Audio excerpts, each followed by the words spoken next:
Hello. നമ്മുടെ ചെടി എന്ന് നിറഞ്ഞ് പൂക്കണമെങ്കിൽ നമ്മൾ നല്ല വളം കൊടുക്കണം അല്ലേ? മഴയൊക്കെ ഇപ്പം മാറിയിട്ടുണ്ട്, ഇപ്പം നല്ല ചൂട് ക്ലൈമറ്റ് ആയിട്ടുണ്ട്. അപ്പോൾ നമ്മൾ പൗഡറായിട്ടുള്ള വളം കൊടുക്കുന്നതിലൊക്കെ നല്ലത് നമ്മൾ ലിക്വിഡായിട്ടുള്ള വളം കൊടുക്കുകയാണെങ്കിൽ പെട്ടെന്ന് നമ്മുടെ പ്ലാന്റ് അബ്സോർവ് ചെയ്യുകയും ചെയ്യും.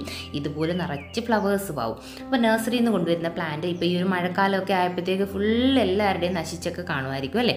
ഫ്ലവേഴ്സ് ഒന്നും ഇല്ലാതൊക്കെ നിൽക്കുന്ന ടൈമാണ്. അപ്പോൾ ഇനി അങ്ങോട്ട് നല്ല വളം കൊടുക്കുകയാണെങ്കിൽ നിറച്ച് പൂക്കളാവുന്ന ടൈമാണ്. അത് ആന്തൂറിയം, അതുപോലെ തന്നെ നമ്മുടെ എന്താ പറയുന്നത്, ഡെസേർട്ട് റോസ്, നമ്മുടെ അഡീനിയം പ്ലാന്റ്, ഇതൊക്കെ എന്ന് വെച്ചാൽ പെട്ടെന്ന് പൂക്കളാവുന്ന ക്ലൈമറ്റാണ്. ഇനി അങ്ങോട്ട് നിറച്ച് പൂക്കൾ വരുന്ന സമയമാണ്. അപ്പം നല്ല നല്ല വളങ്ങളൂടെ കൊടുക്കുകയാണെങ്കിൽ ഏത് ഫ്ലവറിങ് ഇല്ലാതെ നിൽക്കുന്ന പ്ലാന്റിനകത്തും നിറച്ച് പൂക്കളാക്കി എടുക്കാൻ പറ്റും. അപ്പോൾ ഇന്ന് നിങ്ങൾക്ക് വേണ്ടിയിട്ട് ഞാൻ ഷെയർ ചെയ്യുന്നത് നല്ലൊരു കുഞ്ഞൊരു ടിപ്പാണ്. നമ്മളുടെ വീട്ടിൽ എല്ലാ വീട്ടിലും ഇപ്പോൾ റെഗുലറായിട്ട് യൂസ് ചെയ്യുന്ന ഒരു ഐറ്റമാണ് നമ്മുടെ സോയാ ചങ്ക്സ്.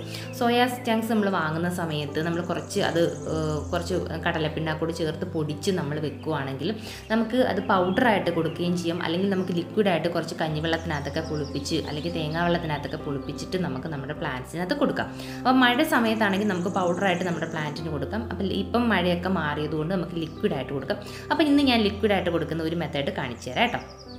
അതിന് വേണ്ടിയിട്ട് കുറച്ച് സാധാ പുളിപ്പിക്കാത്ത നമ്മുടെ തേങ്ങാവെള്ളമാണ് എടുത്തിരിക്കുന്നത്. ഈ തേങ്ങാവെള്ളത്തിനകത്ത് ധാരാളം എന്താ പറയുക മിനറൽസും വൈറ്റമിൻസും ഒക്കെ ഉള്ളത് കാരണം നമ്മുടെ പ്ലാന്റ്സിനകത്ത് പെട്ടെന്ന് ഫ്ലവേഴ്സ് വരാനും, പ്രത്യേകിച്ച് നമ്മുടെ ആന്തൂറിയം പ്ലാന്റ്സിനകത്തൊക്കെ നിറച്ച് ഫ്ലവേഴ്സ് വരാൻ സഹായിക്കുന്ന ഒരു ഐറ്റമാണ് ഈ തേങ്ങാവെള്ളം കേട്ടോ.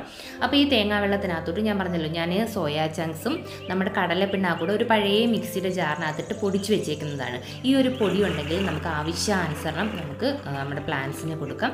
1-2 സ്പൂൺ ഇട്ടിട്ട് ഒരു 3-4 ദിവസം നമുക്കിതൊന്ന് പുളിപ്പിച്ചെടുക്കണം. പുളിപ്പിച്ചെടുക്കുമ്പോഴത്തേക്ക് നല്ല രീതിയിൽ സ്ട്രോങ് ആയിട്ടുള്ള ഒരു കണ്ടൻ്റായിട്ട് മാറും. ഇത് നല്ലതുപോലെ നേർപ്പിച്ചിട്ട് വേണം നമ്മുടെ പ്ലാന്റ്സിന് കൊടുക്കാൻ. അപ്പോൾ തേങ്ങാവെള്ളം ഇല്ലെങ്കിൽ അല്ലെങ്കിൽ നമുക്ക് കഞ്ഞിവെള്ളത്തിനകത്തോ അല്ലെങ്കിൽ നമ്മൾ ഈ അപ്പവും ദോശയൊക്കെ ചുട്ടതിന് ശേഷം നമുക്ക് ആ പാത്രം കഴുകുന്നത് വേസ്റ്റ് വെള്ളം ഉണ്ടാവുമല്ലോ, അതിനകത്തോ ഒക്കെ ഇതിട്ട് വെച്ചേക്കാം. അപ്പോൾ പിന്നെ വെള്ളം വേണമെന്നൊന്നുമില്ല, ഏതിനകത്ത് വേണമെങ്കിലും നമുക്ക് ഇട്ട് വെക്കാം. അല്ലെങ്കിൽ ഇതിൻ്റെ കൂടെ കുറച്ച് നമുക്ക് വെജിറ്റബിൾ കട്ട് ചെയ്യുന്നതോ അല്ലെങ്കിൽ ഫ്രൂട്ട്സൊക്കെ കട്ട് ചെയ്യുന്നതും അങ്ങനെയുള്ള എല്ലാ ഐറ്റംസും ഇട്ട് വെച്ചിട്ട് നമുക്ക് ഇതുപോലെ ഒരു 3-4 ദിവസം കഴിഞ്ഞതിന് ശേഷം ഇതുപോലെ നമുക്ക് നേർപ്പിച്ചെടുക്കാം. നല്ല രീതിയിൽ ഡയലൂട്ട് ചെയ്തിട്ട് വേണം നമ്മുടെ ഫ്ലവറിങ് ആയിട്ടുള്ള എല്ലാ പ്ലാന്റിന് കൊടുത്താലും നല്ലൊരു റിസൾട്ടാണ്.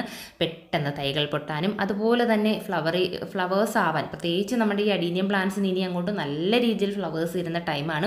അപ്പോൾ നമ്മുടെ പ്ലാന്റ് വെറുതെ നമുക്ക് ഫ്ലവേഴ്സും കാര്യങ്ങളും ഒന്നും തരത്തില്ല. അപ്പോൾ നല്ല രീതിയിൽ വളമൊക്കെ കൊടുക്കുകയാണെങ്കിൽ നമുക്ക് തണ്ടിനകത്ത് ഫുള്ള് നമുക്ക് ഇല കാണാതെ പൂക്കളും കാര്യങ്ങളും ഒക്കെ വരും.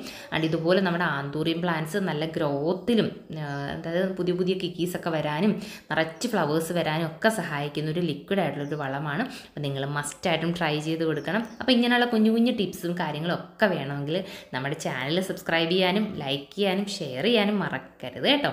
അപ്പോൾ ഓക്കെ ഫ്രണ്ട്സ്.